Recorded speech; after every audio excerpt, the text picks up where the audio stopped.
Caleb Holloway spat tobacco juice, the wad landing with a wet smack on the dusty ground. $50 for a rifle? You could buy a mule for that kind of money, Caleb, boomed Jedediah, his face red from exertion and disbelief. The other men of the sharpshooter company chuckled, the sound echoing in the makeshift camp nestled amongst the Georgia pines. The air hung thick and heavy, smelling of pine needles, sweat, and wood smoke. Caleb ignored them, meticulously cleaning the bore of his prized Whitworth rifle. Its hexagonal barrel gleamed dully in the afternoon sun.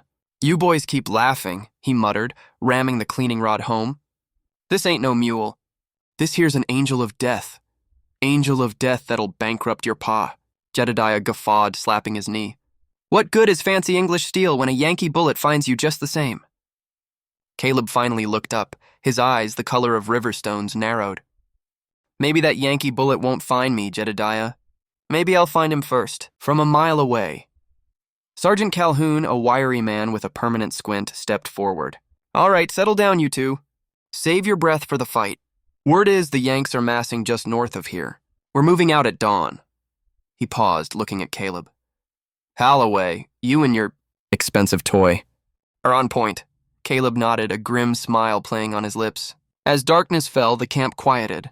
The smell of burning pine intensified, mixing with the metallic tang of fear that hung in the air.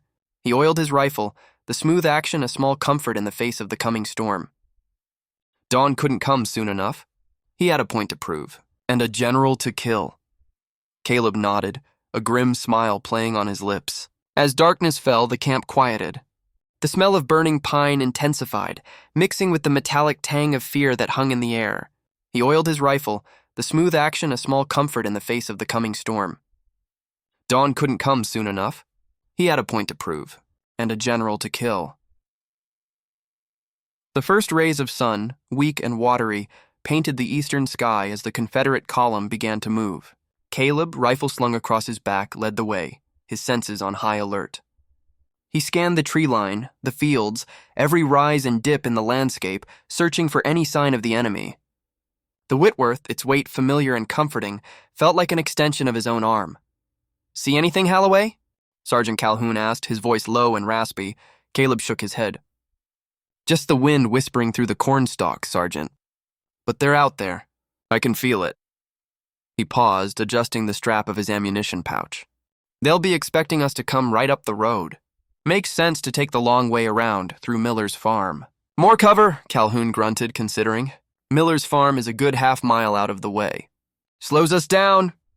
"But it keeps us alive, Sergeant," Caleb countered, his voice firm. "And alive is what we need to be to win this fight."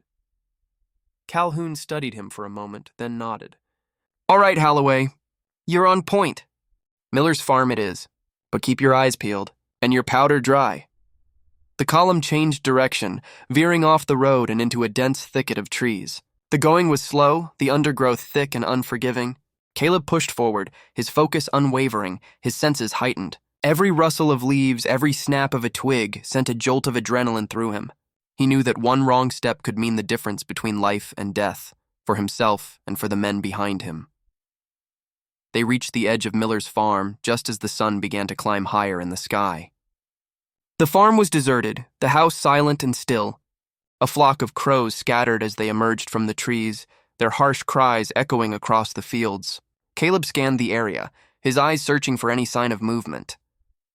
The fields were empty, the house appeared abandoned. But something felt wrong. Too quiet, too still. "Sergeant," he whispered, "something's not right here." Calhoun frowned. "What do you mean, Holloway?" "Looks clear to me." "That's the problem, Sergeant. It looks too clear. They're watching us. I can feel it." He pointed towards the barn, its doors slightly ajar. "They're in there. Or in the house, waiting for us to make a move." Calhoun hesitated. "We can't just sit here, Holloway. We need to get moving." "We need to be smart, Sergeant," Caleb replied, his voice urgent. "We need to flush them out before they flush us." He glanced around, his eyes landing on a pile of dry hay near the barn. A plan began to form in his mind. A risky plan, but one that might just work. "Sergeant," he said, "I've got an idea." He explained his plan quickly and quietly, his voice barely a whisper. Calhoun listened intently, his expression grim. "It's risky, Holloway," Calhoun said finally. but it might just work. All right, do it, but be careful. And for God's sake, don't get yourself killed. Caleb nodded, his heart pounding in his chest. He took a deep breath, trying to calm his nerves. This was it. This was his chance to prove himself, to prove the worth of his Whitworth, to make a difference in this bloody war. He carefully primed his rifle, the metallic click echoing in the stillness. Then he slipped away from the column, moving silently towards the barn, his every step measured and deliberate. He reached the pile of hay, pulled out his flint and steel, and struck a spark. The dry hay caught quickly, flames licking upwards, sending a plume of smoke into the air. He retreated quickly, rejoining the column as the flames began to spread. The barn doors burst open and a group of Union soldiers poured out, firing wildly. Caleb raised his Whitworth, took aim, and squeezed the trigger. The rifle roared, sending a hexagonal bullet screaming towards its target. He saw a blue-clad soldier clutch his chest and fall, another stumbling back in confusion. The battle had begun. The battle had begun. The Union soldiers, caught off guard by the sudden fire and Caleb's initial shot, scrambled for cover. Calhoun barked orders, directing his men to take advantage of the confusion. The air filled with the crackle of musket fire and the screams of the wounded. Caleb, shielded by the chaos, moved to a more advantageous position behind a thick oak tree. He reloaded his Whitworth with practiced ease, ramming the hexagonal bullet home with a satisfying thud. The smoke from the burning barn billowed around him, stinging his eyes and filling his nostrils with the acrid smell of burning hay. "Damn Yankee dogs," he muttered, his voice barely audible above the din. He peered through the smoke, searching for a suitable target. He needed to make every shot count. Each bullet was precious, each life taken a step closer to victory. Or so he hoped. He spotted an officer, resplendent in a blue uniform and brandishing a sword, rallying his men. The officer, oblivious to the danger, stood tall and proud, a perfect target for Caleb's deadly rifle. Caleb adjusted his aim, compensating for the distance and the swirling smoke. He held his breath, his finger tightening on the trigger. This was it, one shot, one chance. Just as he was about to fire, a young boy, no older than 10, darted out from behind a wagon, running towards the officer. Caleb cursed under his breath, easing the pressure on the trigger. He couldn't risk hitting the child. The boy reached the officer, tugging at his coat and pointing towards the burning barn. The officer frowned, listening intently to the boy's frantic words. Caleb strained to hear what they were saying, but the noise of the battle drowned out their voices. Suddenly, the officer's eyes widened in alarm. He shoved the boy behind him and turned, his gaze fixed on Caleb's position. Had he been spotted? Was his cover blown? Caleb didn't wait to find out. He knew he had to move, to find a new vantage point before the officer could bring the full force of his men down on him. He scrambled back, keeping low to the ground, his Whitworth clutched tightly in his hands. He reached the edge of the field and slipped into the relative safety of the woods. The trees offered some cover, but they also limited his visibility. He needed to find a clear line of sight, a place where he could use his Whitworth to its full potential. He moved cautiously through the trees, his senses on high alert. He could hear the sounds of the battle raging behind him, the shouts of the soldiers, the crack of gunfire, the cries of the wounded. It was a symphony of death, and he was playing a deadly part in it. He finally found a suitable spot, a small clearing overlooking the battlefield. He dropped to his belly, using a fallen log as a makeshift rest for his rifle. He peered through the scope, scanning the scene for his next target. The battle was intensifying. The Union soldiers, reinforced by fresh troops, were pushing back against Calhoun's men. The Confederates were fighting bravely, but they were outnumbered and outgunned. It was only a matter of time before they were overrun. Caleb knew he had to do something drastic to turn the tide of the battle. He needed to take out a key figure, someone who could inspire the Union soldiers and rally them to victory. He needed to find their leader. He scanned the battlefield, searching for an officer of high rank. He spotted several, but none of them seemed to possess the aura of authority, the presence that would mark them as the commander. Then, he saw him. A tall, imposing figure on horseback, directing the Union troops with calm authority. He wore a general's uniform, his chest adorned with medals. He was clearly in command. This was his target. This was the man he had to kill. Caleb took a deep breath, steadying his nerves. This was the longest shot he had ever attempted, close to 900 yards. But he had practiced this shot countless times in the fields and forests of his home. He knew his Whitworth was capable of it. He adjusted his sights, compensating for the distance and the wind. He held his breath, his finger tightening on the trigger. This was it. The moment of truth. He squeezed the trigger. The Whitworth roared, sending its hexagonal bullet screaming through the air. It seemed to take an eternity for the bullet to reach its target. Caleb watched, his heart pounding in his chest, as the general on horseback suddenly slumped in his saddle and fell to the ground. A gasp went through the Union ranks. The soldiers, witnessing their leader's sudden demise, faltered. Their attack lost its momentum. Calhoun, seeing the opportunity, rallied his men. "Forward, men! For the Confederacy!" he shouted, leading a renewed charge against the demoralized Union troops. The tide of the battle had turned. The tide of the battle had turned. Caleb didn't wait to see more. He knew his work there was done. Smoke still curled from the Whitworth's barrel as he swiftly disassembled it, packing the pieces back into their padded case. "Time to move," he muttered to himself, his voice barely audible above the din of battle. Calhoun, his face flushed with a rare victory, spotted Caleb near the crest of the hill. He bellowed, "That was you, wasn't it, Caleb?" "That damn Yankee general." Caleb nodded curtly, not breaking his stride. He slung the rifle case over his shoulder. "Had a clear shot, sir?" "Clear shot." "At near on 900 yards?" "They mocked your fancy rifle, boy. Said it was a waste of good Confederate money. You just proved them wrong, Caleb. You just might have saved us this day." Calhoun's eyes gleamed with something akin to admiration. "Where are you headed?" "Further south, Colonel. Orders are to disrupt Union supply lines near Vicksburg, places where a precise shot can do more than a volley of musket fire." Calhoun clapped him on the shoulder, a surprisingly gentle gesture for such a gruff man. "Go on, then." "And Caleb, be careful. That rifle makes you a target, just as much as it makes them one." He didn't reply, only offered a slight nod. The sun was already beginning to dip below the horizon, casting long shadows across the battlefield. The sounds of the renewed Confederate advance faded behind him as he moved deeper into the tree line, a lone figure slipping away from the chaos he had unleashed. He moved quickly, putting as much distance as possible between himself and the immediate aftermath of the battle. The Union troops would be enraged. They would be looking for the sniper. He needed to disappear. Hours later, under the cloak of a moonless night, he reached a prearranged rendezvous point, a dilapidated barn several miles south of the battlefield. Inside, a grizzled man named Jedediah waited, a lantern casting dancing shadows on the barn's weathered walls. Jedediah was a scout, a man who knew the backroads and hidden paths of Mississippi like the back of his hand. He was Caleb's lifeline, his guide through enemy territory. "Took you long enough," Jedediah grumbled, though a hint of relief flickered in his eyes. "Heard tell there was a right proper bloodbath up north." "You have anything to do with that, Caleb?" "Just following orders," he replied, setting the rifle case down gently. Jedediah snorted. "Orders, huh? Well, those orders just got a whole lot more complicated. There's a patrol of Union cavalry sniffing around looking for, well, someone who can shoot straight, I reckon." Caleb felt a knot tighten in his stomach.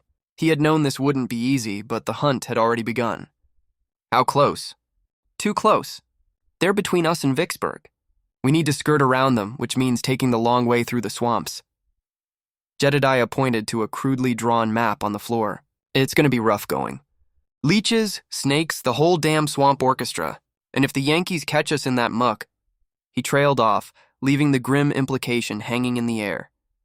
He stared at the map, tracing the route with his finger. The swamps. A place where even the best marksman would be at a disadvantage. A place where his prized Whitworth might be rendered useless. But he had no choice. "Let's go," he said, his voice firm despite the apprehension gnawing at him. "The sooner we're in the swamp, the better." Jedediah nodded, extinguishing the lantern. The barn was plunged into darkness, the only sound the rustling of straw and the distant croaking of frogs. He picked up his own pack, his silhouette barely visible in the inky blackness. "One more thing, Caleb," Jedediah whispered, his voice laced with caution. "The Union Patrol? They're led by a Captain Reynolds. He's got a reputation. They say he doesn't take prisoners." Caleb gripped the handle of his rifle case tighter. The stakes had just been raised. This was no longer just about disrupting supply lines. It was about survival. Reynolds, Caleb muttered, the name tasting like ash in his mouth. Just another name to add to the list. He stepped out of the barn, Jedediah following close behind. The air hung heavy with the smell of damp earth and decaying vegetation. The moon, a sliver in the sky, offered little illumination, forcing them to rely on their senses. "Stick close," Caleb instructed, his voice barely audible above the chorus of crickets. "And keep your eyes peeled. This swamp ain't friendly, even without Yankees." They moved slowly, their boots sinking into the soft ground with each step. The Whitworth, nestled in its case, felt like a comforting weight against Caleb's back, a promise of deadly accuracy in a world of uncertainty. But the thought of Captain Reynolds, a man who took no prisoners, gnawed at his confidence. Hours bled into one another.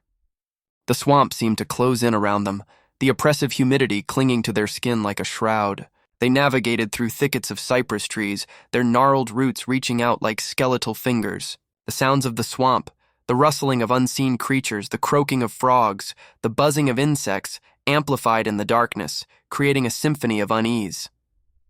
"Think we lost him?" Jedediah whispered, wiping sweat from his brow. Caleb stopped, his senses on high alert. He listened intently, his years of experience as a hunter serving him well. "Too quiet," he said, his voice low. "They're out there, waiting." He unsheathed his Bowie knife, the steel glinting faintly in the moonlight. "We need to find a defensible position. Somewhere we can see them coming." They pressed on, their pace quickening. Finally, they came to a small clearing, dominated by a towering oak tree. Its thick branches offered a natural vantage point, and its massive trunk provided cover. "This'll do," Caleb said, scanning the perimeter. "Jedediah, climb up. See if you can spot anything." Jedediah scrambled up the tree, his movement surprisingly agile for a man his size. Caleb leaned against the trunk, his hand resting on the handle of his rifle case. He could feel the tension building within him, a mixture of fear and anticipation. After a few minutes, Jedediah called down, his voice urgent. "They're coming!" About a dozen of them. "Heading this way!" Caleb's heart pounded in his chest.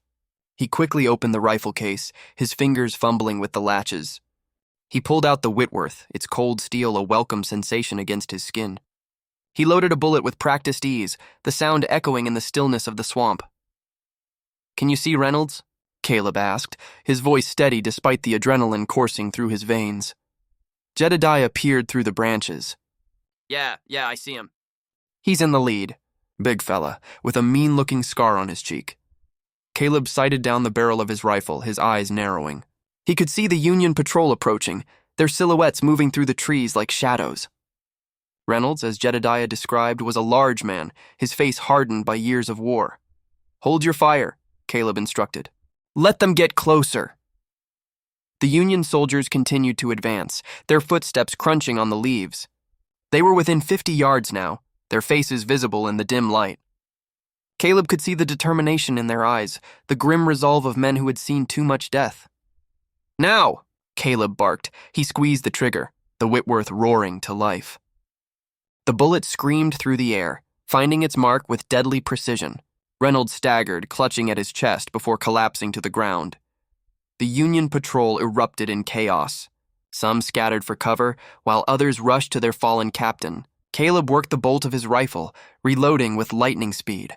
He fired again, and another Union soldier went down. Jedediah, perched in the tree, joined the fray, firing his own rifle with surprising accuracy. The swamp was filled with the sounds of gunfire, the acrid smell of gunpowder hanging in the air. The battle raged for what seemed like an eternity.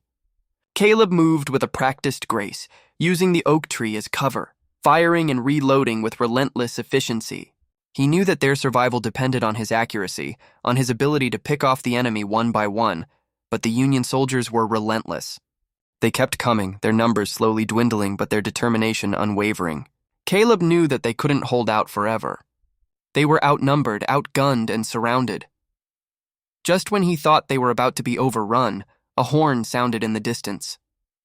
A long, mournful blast that echoed through the swamp. The Union soldiers froze, their heads turning towards the sound. Confusion rippled through their ranks. "What is that?" Caleb heard one of them ask.